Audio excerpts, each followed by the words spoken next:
बदले हैं लेकिन कुछ नहीं बदला। यहाँ पर जो पुरानी बात थी वही चल रही है।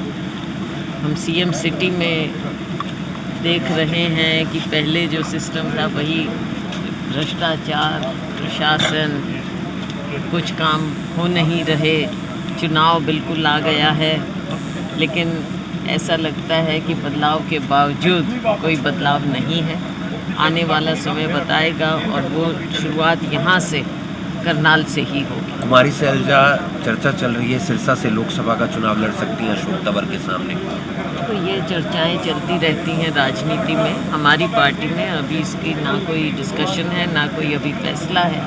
हमारी मीटिंग होंगी हाईकमांड, ये मैं एक बार नहीं बार बार कह चुकी हूँ कि हाईकमांड का जो फैसला होगा वो हम मानेंगे इस बार। लेकिन आगे आने वाले समय में विधानसभा का चुनाव है, मेरी इच्छा है मैं विधानसभा चुनाव लड़ूं, लेकिन हाईकमांड का फैसला हम सबको मान्य होता है।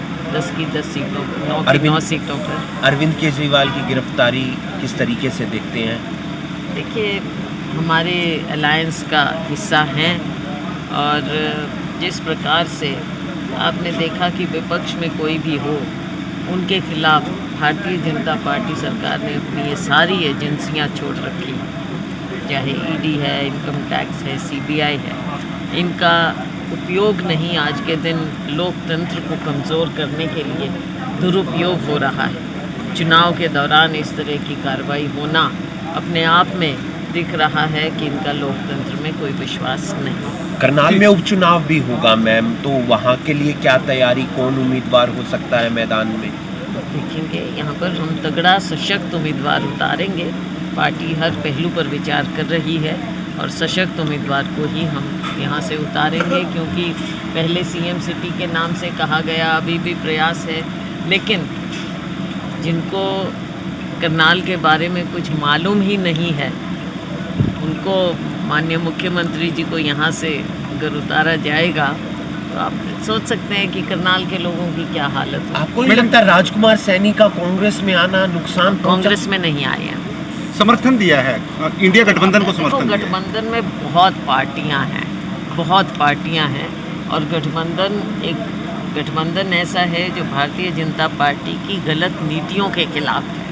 तो जिसका विश्वास भारतीय जनता पार्टी की गलत नीतियों में नहीं है, पहले से ही गठबंधन ने ये सबको कहा था, न्योता दिया था कि जो इस तरह की राजनीति से अलग होकर, भारतीय जनता पार्टी की गलत नीतियों से अलग होकर लोकतंत्र को मजबूत करने के लिए साथ दे, वो सब साथ। लोकसभा की लिस्ट कब तक जारी हो सकती है?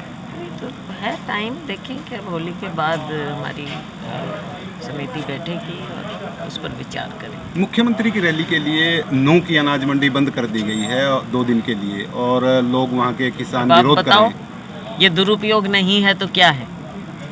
प्रशासन का, सरकार का, सरकारी तंत्र का, अपनी पावर का दुरुपयोग किया जा रहा है, लेकिन लोग तो आएंगे नहीं। क्या आपको लगता है बड़े मनोहर लाल नेताओं करनाल से चुनाव लड़ रहे हैं? जी, मनोहर लाल जी, मुख्यमंत्री थे, अब वो करनाल लोकसभा से चुनाव लड़ रहे हैं, कैसे देखते हैं? अब आखिर में उनको भेज दिया, दिल्ली भेज दिया। यहाँ से इन्होंने सोचा कि शायद बाहर कर दें और फिर कुछ इनको, अब देखो ये इनकी पार्टी आखिर में जिस तरह का ये करने की कोशिश करे या दिखावा करें, ये सब दिखावा चल रहा है। हरियाणा के लोग ये जानते हैं, वरना मुझे बताइए आखिर में इस तरह के फैसले, इस तरह के बदलाव आनन फानन में, आज इनके पास कैंडिडेट भी नहीं हैं और जो पुराने पूर्व मुख्यमंत्री हैं उनको भी ये दिल्ली भेजने की तैयारी में हैं। किसी को समझ नहीं आ रहा कि भारतीय जनता पार्टी, जनता ज़रूर समझ रही है कि इनको बाहर करना है, लेकिन इनको राजनीति में ये खुद कंफ्यूज है भारतीय जनता पार्टी। आपको नहीं लगता मैम भूपेंद्र सिंह हुड्डा, कुमारी सैलजा, रणदीप सिंह सुरजेवाला, किरण चौधरी को लोकसभा चुनाव लड़ना चाहिए? बड़े नेता हैं। मैंने पहले कहा ये फैसले हमारी पार्टी हाईकमांड करती है, जो उनका फैसला होता है वो सबको मान्य होता है। कांग्रेस नेताओं के खाते हैं जो फ्रीज किए जा रहे हैं, उसको लेकर नेताओं के नहीं, पार्टी के नेताओं के करने फिर कोई डर नहीं। नेताओं के करके पार्टी खोल दो। सबसे बड़ी पार्टी आप क्या दिखाना चाह रहे हैं कि हमारे अकाउंट, जो कि इतनी बड़ी पार्टी की इलेक्शन में अगर अकाउंट को आप इस तरह से खाली करेंगे और पार्टी क्या चुनाव नहीं लड़ेगी? हमारे साथ तो लोग हैं, इन चीज़ों में कांग्रेस पार्टी को कभी कोई कमज़ोर नहीं कर सकता। जिसके साथ कांग्रेस के साथ अब जहाँ हम आए, बुज़ुर्ग चाहे व्हील चेयर पर गए हों, लेकिन कांग्रेस पार्टी को सपोर्ट किया। जी, कांग्रेस ने भी प्रयोग किया था पंजाब में, और 6 महीने पहले चन्नी वहाँ के सीएम बने थे।